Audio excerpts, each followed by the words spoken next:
Diz assim a palavra de Deus: mas agora, assim diz o Senhor que te criou, ó Jacó, e te formou, ó Israel: não temas, porque eu te remi. Chamei-te pelo teu nome, tu és meu. Quando passares pelas águas, estarei contigo, e quando pelos rios, eles não te submergirão. Quando passares pelo fogo, não te queimarás, nem a chama arderá em ti. Porque eu sou o Senhor teu Deus, o Santo de Israel, o teu Salvador. Dei o Egito por teu resgate, e a Etiópia e Sebá por ti. Enquanto foste precioso aos meus olhos, também foste glorificado.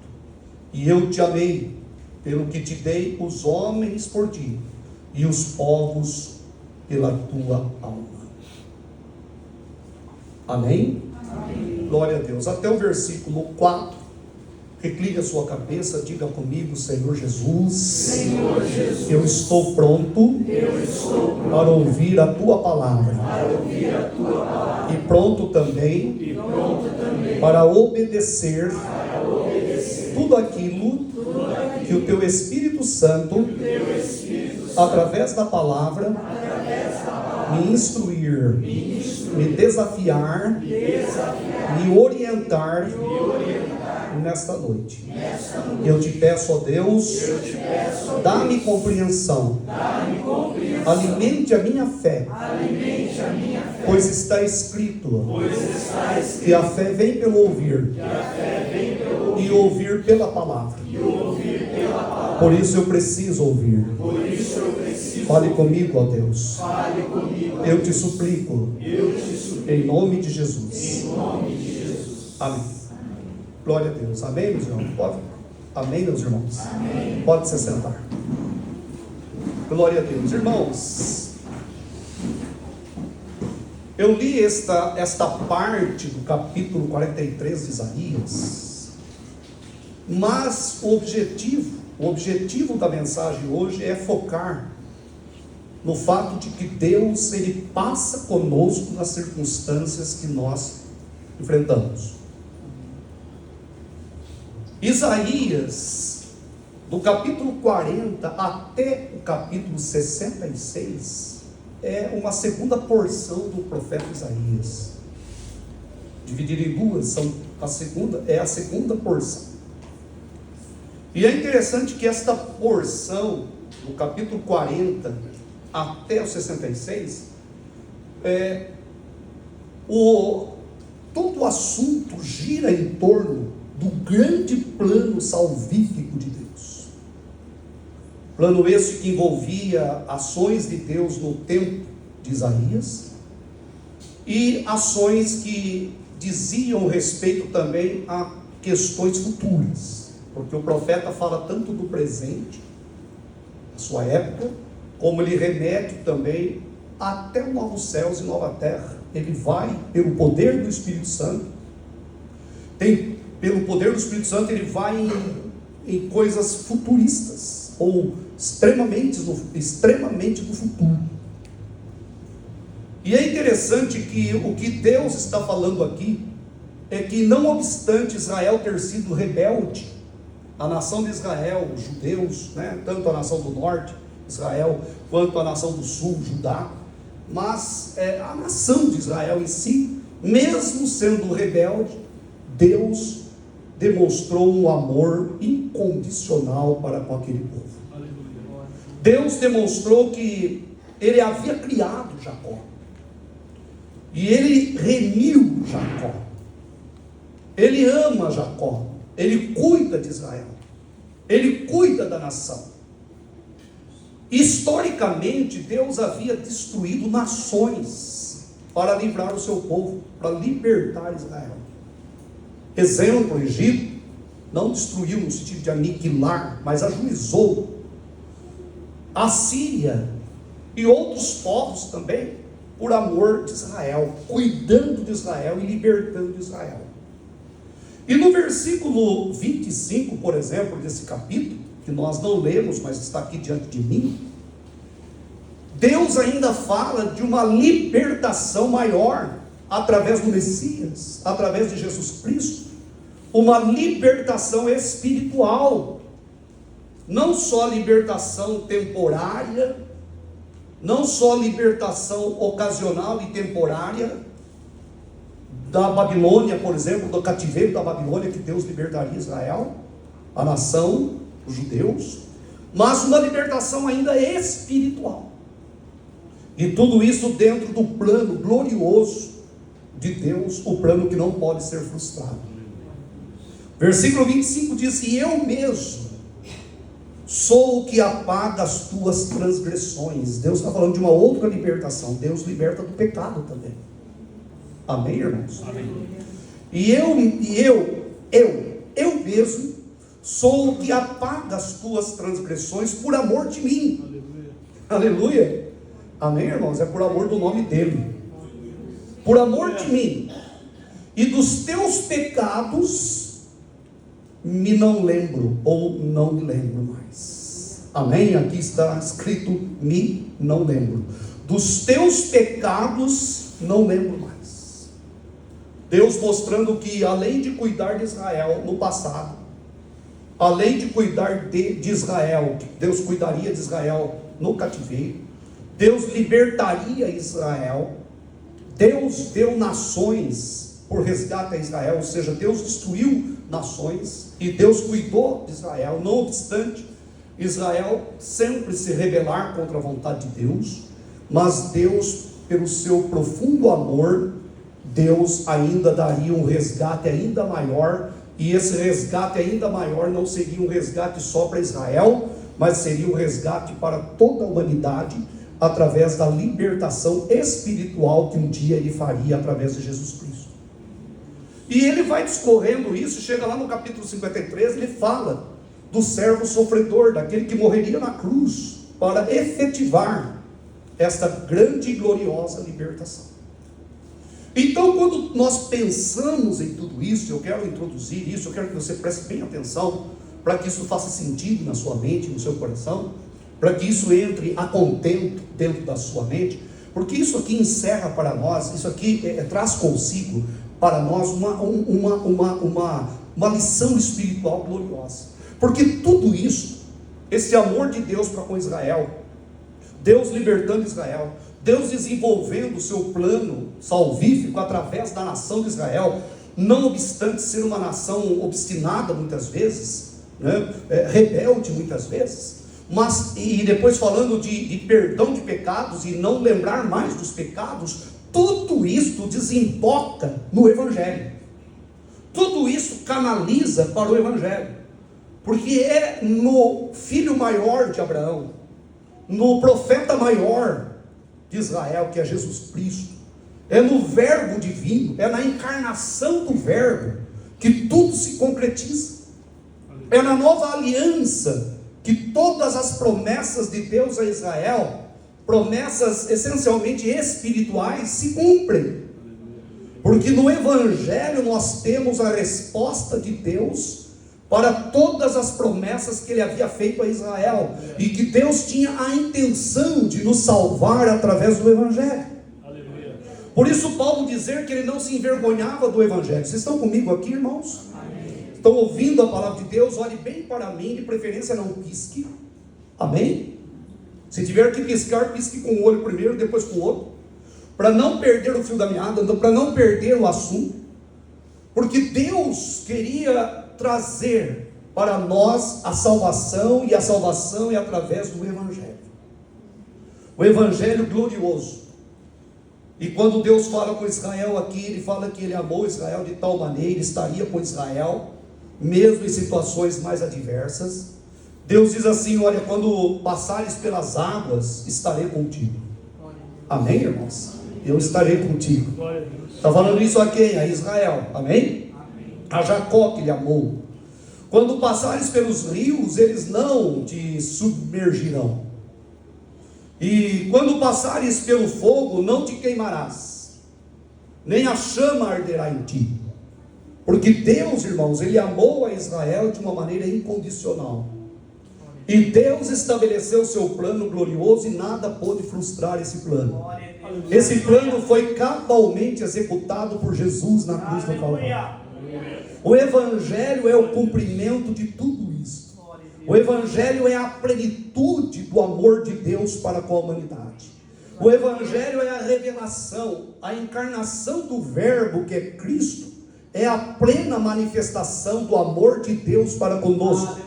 Para que através dele, de Jesus Cristo, o Verbo divino, nós tivéssemos vida, nós fôssemos libertos, assim como Israel foi liberto e protegido, assim também nós fôssemos libertos e protegidos pelo poder do Evangelho. Quando nós estamos no Evangelho, nós estamos refugiados.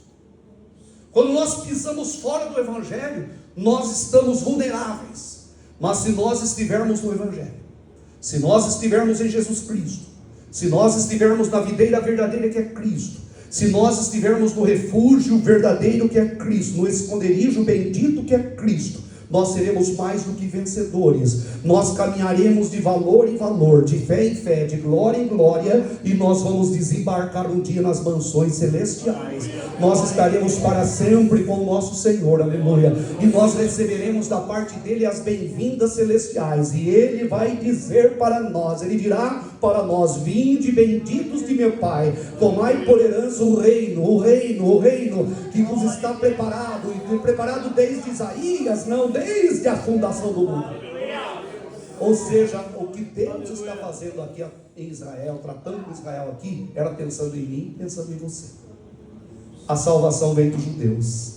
Amém, meus irmãos? E é interessante que eu quero fazer duas afirmações já depois dessa introdução a respeito do Evangelho. Que a promessa do Evangelho, preste bem atenção nisso, a promessa do Evangelho não é uma promessa de escapismo.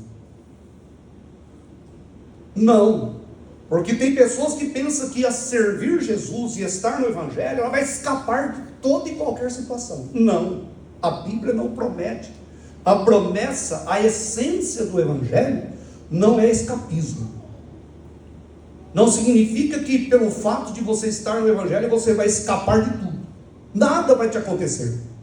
Pelo contrário, quando nós lemos lá em Hebreus a galeria dos heróis da fé, embora eles estavam na antiga aliança, mas a palavra de Deus mostra claramente aí lá que muitos deles passaram pelo fio da espada.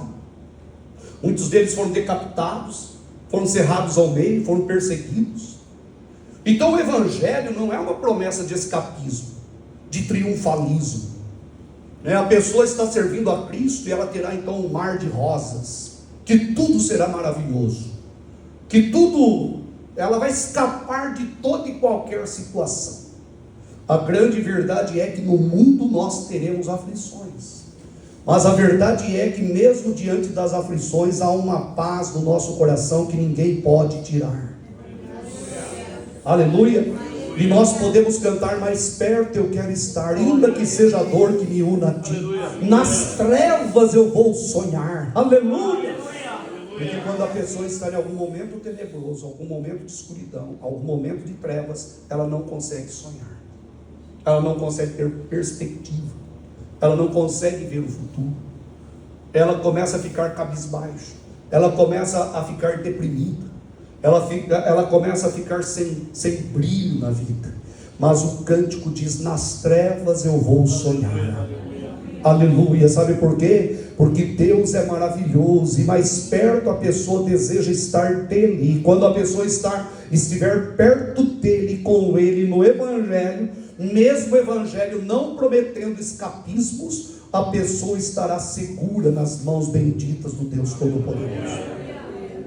E é interessante que, por isso que então, Isaías diz aqui no caso, Deus diz para Israel: quando passares, Deus não diz você não vai passar pelas águas.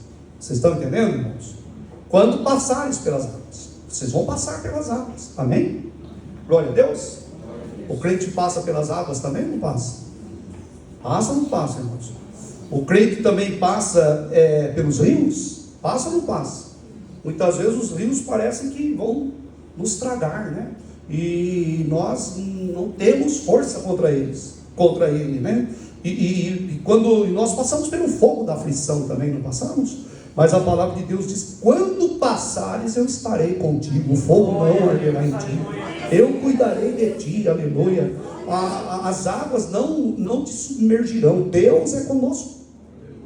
Então, se a promessa do Evangelho não é de escapismo, então qual que é a essência do Evangelho? Qual que é a promessa do Evangelho? Qual que é o âmago do Evangelho? Qual que é a alma? Qual que é o interior? Qual que é o tutano do Evangelho? O que é então a essência do Evangelho? Qual que é a promessa essencial, o âmago do Evangelho? A promessa do Evangelho. E esta promessa, sim, é a promessa da presença e da comunhão com Deus em todas e quaisquer circunstâncias que vier sobre nós, seja do presente e seja do futuro. Esta sim é a promessa do Evangelho. A promessa do Evangelho é a comunhão com Deus, a presença dele conosco. Aleluia. E eu vou dizer mais, não só no presente e no futuro, mas até no passado. E alguém pergunta: mas como que Deus estará, já estou falando do futuro, como Deus estará comigo no passado? Ou como que Deus esteve comigo no passado? E eu digo, cronologicamente não, mas o Evangelho é tão glorioso que ele resolve o seu passado também. Amém? Glória a Deus. O Evangelho dá plena paz e perdão. Diz Romanos capítulo 8, versículo 1, que nenhuma condenação há para os que estão em Cristo Jesus. Ou seja, Deus resolveu o nosso passado. Aleluia. Mas a promessa do Evangelho não é de escapismo, mas é da presença e da comunhão com Deus em toda e qualquer circunstância. Então saiba disso. Preste atenção em mim aqui, irmãos. Toda e qualquer circunstância da vida, Jesus prometeu estar conosco. E isso é promessa. Amém, irmãos? Ele não prometeu escapismo, mas ele prometeu estar conosco em toda e qualquer circunstância da nossa vida. Por exemplo, lá em Mateus 28, versículo 20, ele diz assim: estarei convosco todos os dias, até a consumação dos séculos. Amém? Então é a presença e a comunhão com Deus inseparavelmente e gloriosamente, a presença de Deus conosco. Romanos capítulo 8, versículo 38 e 39, a palavra de Deus disse que nada pode nos separar do amor de Deus, diz a palavra, Romanos capítulo 8, versículo 38, diz assim a palavra do Senhor. É um versículo já que nós temos decorado, mas a palavra do Senhor, ela poderosamente nos diz assim: porque estou certo. Olha, isso é promessa do Evangelho. Amém, irmãos? Amém. Glória a Deus. Porque estou certo de que nem a morte, nem a vida, nem os anjos, nem os principados, nem as potestades, nem o presente, nem o porvir, nem a altura, nem a profundidade, nem nenhuma outra criatura poderá nos separar do amor de Deus que está em Cristo Jesus nosso Senhor. Isso é a promessa do Evangelho. Aleluia. Promessa do Evangelho é a presença contínua de Deus conosco. Quer no presente, tanto é quando eu falo do passado, quer no presente, porque está escrito aqui, nem no presente nem por vir. Ou seja, nenhuma circunstância, em nenhum momento, Deus nos abandona. Amém? Se nós estivermos na nova aliança, se nós estivermos nesta verdade que Deus desenvolveu através de Israel, usou o seu servo Israel, a sua nação, a Israel, e trouxe para nós a bendita e gloriosa salvação em Cristo Jesus, porque Jesus é o judeu maior. Amém? Aleluia. Jesus é o judeu perfeito. Jesus é o filho maior de Abraão. Jesus é maior do que Abraão. Aleluia. Jesus é maior do que Moisés. Jesus é maior do que Isaías. Jesus é maior do que Elias. Jesus é maior do que todos os sacrifícios do Antigo Testamento, porque Ele é o sacrifício perfeito. Estar em Jesus é estar na vida. Estar em Jesus é estar na vitória. Estar em Jesus é ter o nome escrito no livro da vida, é ter a certeza da vida eterna. Estar em Jesus Cristo é maravilhoso. Então o Evangelho não promete escapismo, mas promete a presença de Deus. Tanto é que a palavra de Deus diz assim em João capítulo 11. João capítulo 11, versículo 25 diz assim: aquele que crê em mim, olha só, ainda que esteja morto, viverá. Isso é promessa de Deus, amém, irmãos? Glória a Deus. Então não é um escape, mas ainda que morra, vai viver. Glória a Deus. Aleluia, irmãos. É por isso que nós aprendemos, né? E você já ouviu isso. E se você já ouviu, com certeza, eu acredito que você já tem ouvido, mas você ouviu uma verdade que já é de domínio evangélico, né? Que Deus muitas vezes, Deus não nos livra da situação, mas Deus nos livra na situação. Já ouviu isso, né? Amém? Essa colocação que alguns pregadores, alguns teólogos também fazem, que Deus muitas vezes não nos livra da situação, mas na situação, isso tem respaldo bíblico, do Gênesis ao Apocalipse. É um raciocínio teológico perfeito, porque Deus é assim: quando passares pelas águas. Deus não disse: não passareis pelas águas, eu vou livrar vocês das águas. Não, eu vou livrar vocês nas águas. Amém? Glória a Deus. Não vou livrar vocês do fogo, mas eu vou livrar vocês no fogo. Quando vocês passarem pelo fogo, eu estarei lá contigo. Aleluia, irmãos. Quantas vezes que o crente não consegue entender isso, e por isso a vida cristã fica um cansaço, fica uma vida sem estímulo. Mas é importante que você saiba que todas as lutas e todas as tribulações pelas quais você passa, o Deus que prometeu estar com você está com você. E Paulo diz que ele estava certo, e você deve estar certo também, de que nem a morte, nem a vida, nem os anjos, nem os principados, nem as potestades, nem o presente, nem o porvir, nem a altura, nem a profundidade, nem nenhuma outra criatura deve te separar do amor de Deus que está em Cristo Jesus. Porque Deus te amou de uma maneira incondicional através de Jesus Cristo. Aleluia.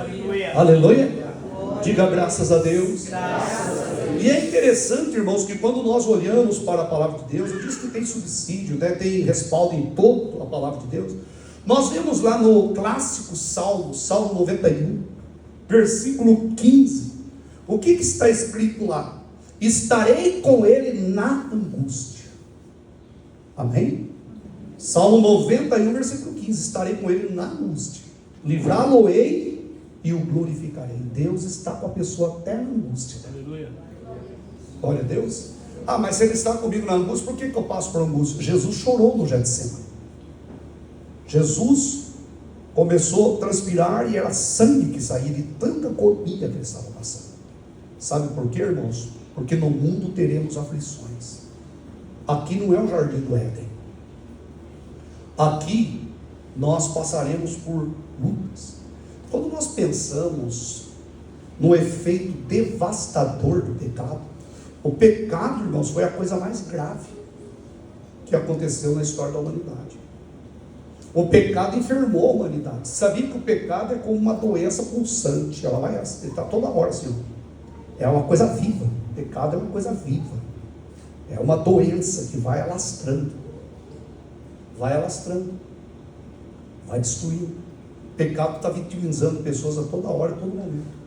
Nesse exato momento tem pessoas morrendo, nesse exato momento tem pessoas se suicidando, nesse exato momento tem pessoas matando alguém, nesse exato momento tem pessoas sendo carcomidas por alguma doença, tem pessoas sofrendo nos hospitais, nesse exato momento no mundo alguém está sendo sepultado, nesse exato momento está tendo guerra em algum canto da terra, nesse exato momento está tendo intriga entre algum casal no mundo, em muitos casais, nesse exato momento tem filhos se rebelando contra os pais, nesse exato momento tem pais matando seus filhos. O pecado, ele pulsa em toda a humanidade. É por isso que Jesus veio para nos dar uma libertação dos pecados. É por isso que estar em Jesus Cristo é estar sobre o poder do pecado. O pecado não tem domínio sobre nós, aleluia, amém? Nós não somos escravos do pecado, mas Jesus nos libertou do pecado. Então, quando nós passarmos pelas angústias, né, nós devemos saber que Deus muitas e muitas vezes não nos livra da angústia, mas na angústia Deus nos dá o livramento.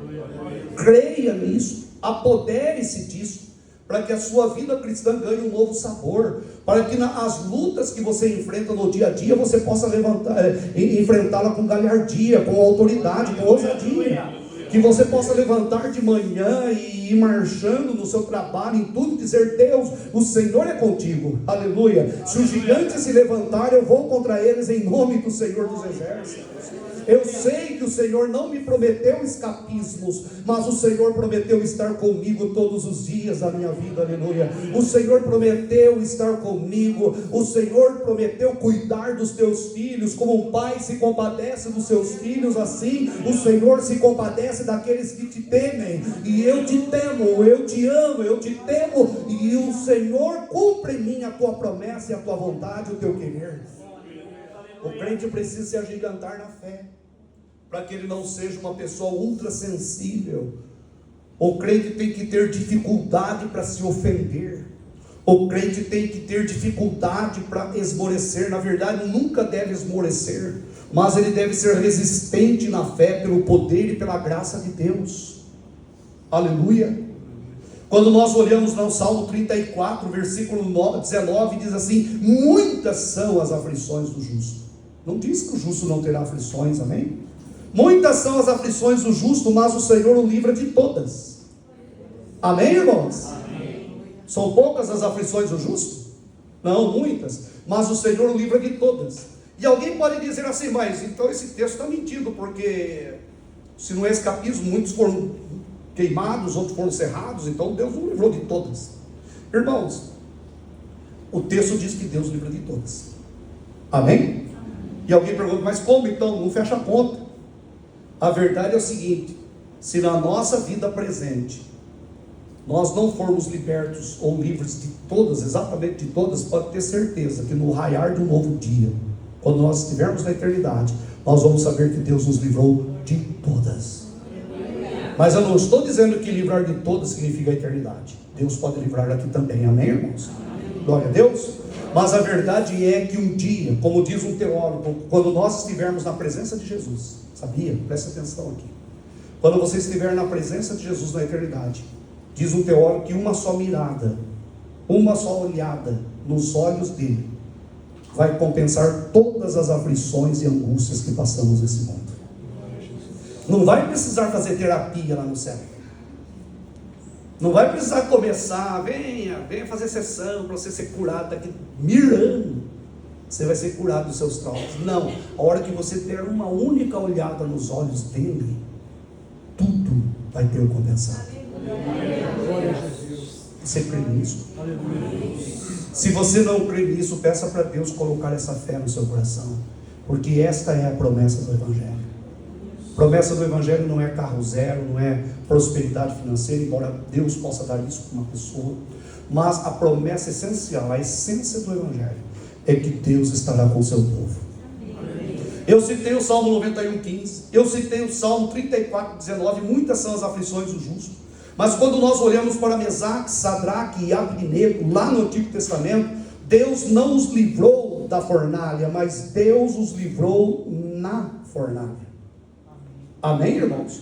Quando nós olhamos também para Daniel, o grande profeta Daniel, Deus não o livrou da cova dos leões, mas Deus o livrou lá na cova dos leões.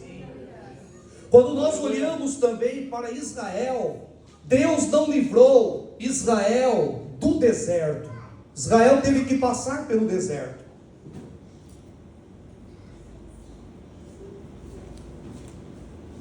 Israel teve que passar pelo deserto. Deus não livrou Israel de passar pelo deserto, mas Deus o livrou no deserto. Livrou de inimigos, livrou da morte, fez até com que os seus sapatos crescessem nos pés, junto com os pés, as roupas não envelheciam, porque Deus cuidou do seu povo. Aleluia. Glória a Deus. Deus nunca livrou Davi das batalhas, mas Deus livrou Davi nas batalhas. Sabia? Davi nunca foi isento de entrar em batalha, mas em todas elas Deus o livrou. Davi morreu velhinho, Davi morreu quentinho na cama, porque Deus era com Davi. Amém, meus irmãos? Deus não livrou Jó da lepra, mas Deus livrou Jó na lepra. Deus não impediu que ele fosse ferido ou acometido pela doença, mas Deus esteve com ele e engrandeceu o seu nome e deu a ele a graça e a vitória. Deus não livrou Paulo e Silas da prisão, mas Deus os livrou na prisão. Obviamente que depois, num terceiro momento, Deus livra eles também da prisão. Amém, irmãos? Fazendo esse detalhe aí, para que você não ache que o raciocínio está errado. Mas a verdade é que Deus não os livrou de ir para a prisão. Eles foram para a prisão, mas lá na prisão Deus os livrou, e depois os livrou também da prisão. Amém? No caso deles é na e da. Deus os livrou. Amém? Diga graças a Deus. Graças a Deus. É importante nós aprendermos com esses eventos, com esses incidentes, com esses acontecimentos históricos e com esses personagens históricos, para que a nossa fé se fortaleça. Paulo foi um homem vitorioso ou derrotado? Vitorioso. Mas ele sofreu naufrágios. Deus não livrou ele do naufrágio, mas no naufrágio. Amém? Sabe o que acontece, irmãos? E eu estou com um esboço aqui que tem 4 partes.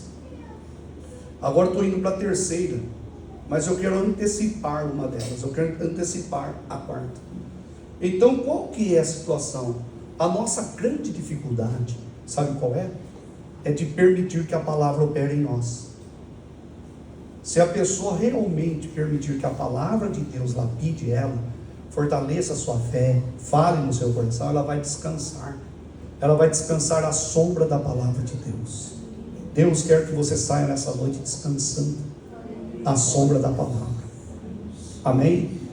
Deus quer que você saia nessa noite crendo que aquele que te prometeu que é Ele, não pode mentir, e Ele cuida de você. Amém? Glória a Deus. A grande dificuldade das pessoas é em permitir que Deus opere no coração delas. Em permitir, ou melhor, em permitir que a palavra de Deus opere na sua vida. Mas agora eu vou para o final da mensagem. Por que Deus, e guarde isso, porque isso aqui é um ensinamento teológico. Por que Deus, muitas vezes, não nos livra da situação, mas na situação? Por quê? Porque se Deus nos livrasse da situação, seria um escapismo, né? Estou sendo ameaçado de ir para a fornalha, Deus me livra de ser lançado na fornalha.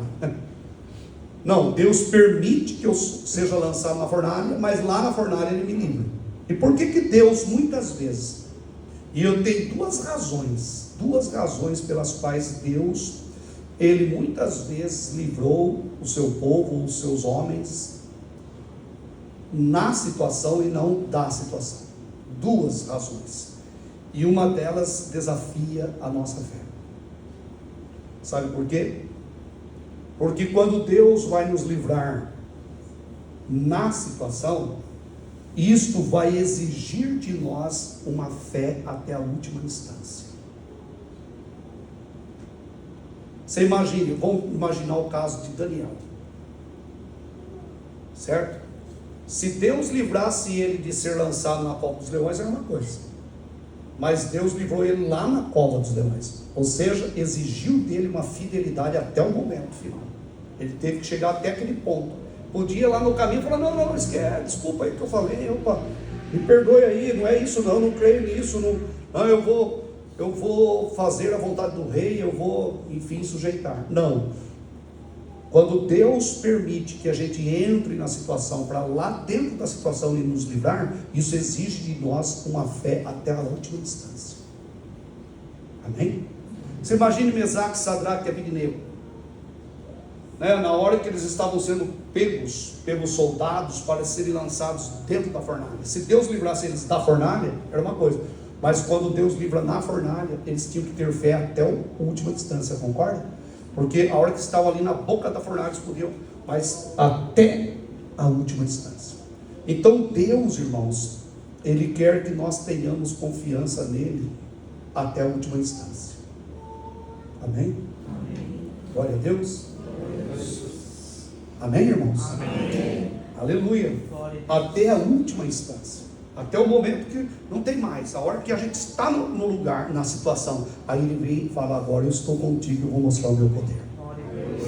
A segunda razão pela qual Deus faz isso, não só porque isso exigirá de nós confiança e fé até a última instância, mas a segunda razão é porque Ele, Deus, Ele é glorificado ao mostrar que Ele é o Deus do impossível. Ele é mais glorificado ainda, livrando Mesaque, Sadraque e Abednego lá dentro da fornalha. Amém? Porque qual Deus que pode fazer isso? Não é só o Deus de Israel que pode fazer isso?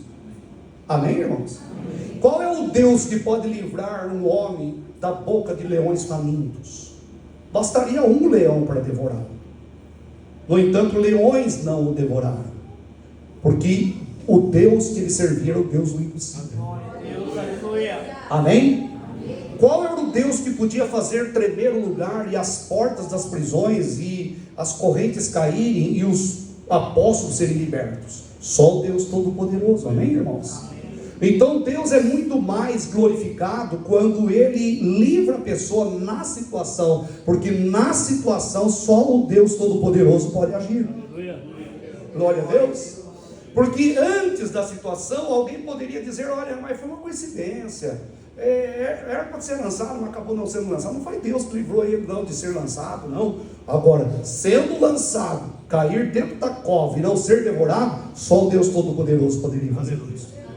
E é o Deus que nós servimos. Amém, meus irmãos? Glória a Deus. E pode ter certeza que Deus te livrará de todas as aflições. E eu digo isso com categoria, eu digo isso com autoridade. Categoricamente, com autoridade eu digo que Deus te livrará de todas as suas aflições. E pode ter certeza que se alguma aflição não for, se você não for livrado de alguma aflição nesse tempo presente, quando você estiver na presença de Deus, Deus vai dizer: é por isso que eu te amei, eu te remi e eu te salvei em Cristo Jesus. Porque Deus é um Deus de misericórdia. Deus é o Deus que cuida de nós. E nada pode nos separar deste amor. Paulo tinha essa certeza, irmãos, de que nada, nem a morte, nada, nem os principados. Quando ele fala de principados e potestades, ele está falando de demônios, de forças demoníacas. Nada poderia separar. O diabo não pode tragar as nossas vidas. Sabia que o diabo mata as pessoas? Você sabia que o diabo mata as pessoas? O diabo mata, mas ele não mata o crente. Amém, irmãos? Espiritualmente ele não mata. Pode matar até fisicamente, mas espiritualmente ele não tem acesso no coração, na vida, na mente, na alma da pessoa, porque Jesus comprou aquela alma com seu sangue. Aleluia! A nossa alma está blindada, a nossa alma está protegida pelo sangue de Cristo, a nossa alma está guardada pelo Cordeiro, a nossa alma está em Jesus Cristo. Aleluia! Ele é o resgatador e o Ele é o redentor da nossa alma, aleluia. Isto é maravilhoso, aleluia. Por isso Paulo diz: quer vivamos, quer morramos, pertencemos ao Senhor, aleluia. Este é evangelho maravilhoso. Eu gostaria que você saísse daqui nessa noite amando muito mais a Jesus e dizendo: Jesus, quão maravilhoso foi e é te conhecer, Senhor. Quão formoso és tu, ó Deus. Tu és maravilhoso, santo, eterno e glorioso. E muito obrigado, Senhor, por essa eterna e bendita salvação em Cristo Jesus. O Evangelho conclui dizendo, repetindo: não é escapismo, mas é a promessa da constante comunhão com Deus em todas as circunstâncias da nossa vida. Você é de Jesus e Jesus é seu. Eu sou do meu amado e meu amado é meu. Aleluia. Há uma aliança eterna que não pode ser quebrada, porque Jesus selou esta aliança com o seu sangue. Aleluia. Então deite, aleluia, durma em paz e saiba que você pertence ao Senhor Jesus Cristo. Ame Ele, aleluia. E quando você passar por circunstâncias difíceis, levante os seus olhos e olhe para o autor e consumador da tua fé. E quando você passar por alguma fraqueza, leve ela aos pés daquele que é o sumo sacerdote, capaz de se compadecer das nossas debilidades, das nossas fragilidades, das nossas fraquezas, porque ele, como nós, em tudo foi tentado, mas não pecou, e triunfou sobre a carne, triunfou sobre o diabo, triunfou sobre a morte, triunfou sobre o mundo, ressuscitou dentre os mortos, aleluia, e está sentado à destra do trono de Deus nas alturas, e nada pode mudar a obra que Ele fez por nós na cruz do Calvário. Ele fez uma obra perfeita, gloriosa, irremovível, imutável, pela nossa alma, pela nossa vida, aleluia. O seu nome, o meu nome estão escritos no livro da vida. Ame ao Senhor Jesus, ande na presença dEle, aleluia. Diga a cada dia: Senhor, obrigado pelo meu nome escrito no livro da vida, obrigado pelo perdão dos meus pecados, obrigado pela tua graça que me basta, obrigado pela tua palavra que é lâmpada para os meus pés e luz para o meu caminho, obrigado pelos teus anjos que o Senhor dá ordem ao meu respeito, obrigado pelo meu nome, pela minha eternidade, Senhor. Muito obrigado, meu Deus, aleluia. Ame ao Senhor Jesus. Se todos compreendessem o Evangelho desta forma, nós não teríamos crentes fracos, nós não teríamos crentes manquejando, nós teríamos uma igreja e um povo muito mais vigoroso, um povo que poderia fazer diferença, ir lá fora ganhar almas. Quantas e quantas vezes que as mensagens, as pregações e os esforços dos pastores ficam limitados apenas em fazer a pessoa estar na igreja. Irmãos, quando chega nesse nível de espiritualidade é lamentável. Quando o esforço da igreja, o esforço pastoral, o esforço das pregações é para firmar a pessoa na igreja. Isso é medonho, isso é triste. Deus quer que você seja um soldado pronto para a batalha. Amém? Deus não quer que você venha se arrastando à casa dele, mas Deus quer te arregimentar, te preparar para ir ao encontro das almas, daqueles que estão perecendo lá fora. Deus quer preparar o povo para isso. Você sabia que hoje, de um modo geral, há um gemido dos pastores no mundo? Que gemido? Há um gemido dos pastores, principalmente no Ocidente, com relação a quê? Eles gemem. Lá em Hebreus capítulo 13, versículo 17, diz: obedecei a vossos pastores, que velam pelas vossas almas, como aqueles que hão de dar conta delas, para que eles façam com alegria e não gemendo. Porque isso, que aproveito tem isto, né? Isso não traz vantagem nenhuma. Mas há um gemido dos pastores, sabe com relação a quê? A lenta resposta do povo às pregações. Quando a pessoa toma o remédio, ela não espera que o corpo responda? Não é essa a linguagem? Fez um tratamento, mas o corpo não... Ou então o médico, quando a pessoa está lá numa situação crítica, às vezes quase morrendo, o médico fala: não está respondendo. Não é isso? A pessoa fala: a gente está fazendo isso, essa medida, aquela outra medida, a gente espera que responda. Não é isso? Há um gemido pela lenta resposta do povo às pregações. Há muitas pessoas que terminam o culto, se você perguntar o que foi pregado hoje, ela já não lembra mesmo, de cabeça não lembra. Olha o nível que está, não lembra, não consegue absorver. Em vez de ser uma esponja, absorvendo, sugando e crescendo, a pessoa se torna uma ouvinte profissional. E quando a pessoa se torna uma ouvinte profissional, sabe qual que é a tendência dela? Cansar. Ela cansa. O evangelho para ela se torna um enfado. Agora, quando ela é praticante da palavra, cada mensagem para ela, cada vírgula que o pastor está pregando, cada detalhe para ela, ela está dizendo: fala, Senhor, que o teu servo ou a tua serva ouve. Senhor, muito obrigado por estar me instruindo. Muito obrigado por estar me ensinando hoje que o Evangelho não me promete escapes, mas o Evangelho me promete a tua presença inseparavelmente comigo. E daí Deus te sustentará. E daí você saberá que assim como o amor dele por ti foi incondicional, você também vai dizer: Deus, o meu amor por ti também será um amor incondicional. Eu não vou amar por circunstâncias, eu não vou amar por resoluções e problemas, mas eu vou te amar porque o Senhor me amou primeiro. Eu vou te amar porque eu sei que tu és o verbo que se fez carne e habitou entre os homens. Eu vou te amar porque eu sei que um dia houve a encarnação do Verbo, e o Senhor é o Verbo, o Senhor é o Deus Todo-Poderoso. Todo o universo foi criado por ti, todos os céus e a terra foram criadas pela tua voz e pela tua boca, tudo se formou, e o Senhor é esse Verbo, o Senhor é esta palavra, e o Senhor habitou entre nós. E eu vou te amar, Senhor. Ai, irmãos, que maravilha seria se nós chegássemos aqui e disséssemos assim: irmãos, aleluia, o exército está pronto.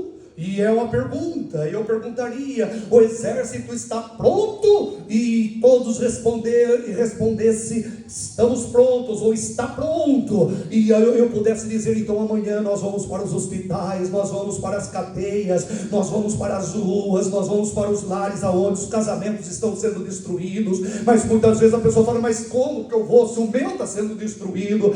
Nós vamos agora para as almas que estão deprimidas, angustiadas, amarradas, endemoniadas, perturbadas, sem esperança, sem alegria. E a pessoa fala: mas como se eu também não estou tendo alegria? E eu digo para você: viva o Evangelho, viva a plenitude do Evangelho, e a paz de Deus inundará o teu coração, aleluia. E você será um gigante na fé, você será uma gigante na fé, e o diabo nunca mais tirará vantagem sobre a tua vida, aleluia. O diabo nunca mais vai tirar farinha. Amém? Amém? Tirar farinha é uma linguagem antiga, uma gíria antiga, né? É da moda que diz que eles que mandam na casa ninguém tira farinha. O diabo, irmãos, ele não tira vantagem sobre a vida de uma pessoa que ela está preparada no Evangelho. Enquanto Deus tiver que ficar incentivando você, enquanto Deus tiver que ficar empurrando você para caminhar nas coisas dele, é porque é sinal de que você não está respondendo ao tratamento, não está respondendo à palavra. Mas se você responder à palavra, você vai sair dessa dimensão e vai em uma outra dimensão de poder produzir para o reino de Deus e para a glória de Deus. Amém? Há um gemido, eu termino aqui, irmãos. Há um gemido geral dos pastores pela lenta resposta do povo ao Evangelho, às pregações. E por conta disso, sabe o que eles fazem? Sabe o que a maioria faz? A maioria opta por entretenimento, alguma coisa que cative a pessoa, que segure a pessoa. Veja que tem igreja que faz correntes e mais correntes, o povo fica até acorrentado, de tanta corrente para segurar o povo. Fica acorrentado. E a pessoa, um evangelho da promoção, tem que ficar fazendo promoção, senão o cliente vai embora, como se fosse loja, como se fosse um mercantilismo, como uma coisa diabólica. E a grande verdade é que nós temos que ser atraídos por essa palavra, amém? Você ama ao Senhor? Amém. Você ama estar na presença dEle? Amém. Você deseja estar na presença dEle? Amém. Então saiba de uma coisa: Ele não te promete escapar ou escapismo, mas Ele promete estar com você. Amém. O teu Deus é a tua sombra, a tua direita. O sol não te molestará de dia, nem a lua de noite, pois o Senhor é contigo. Amém? Dê uma salva de palmas.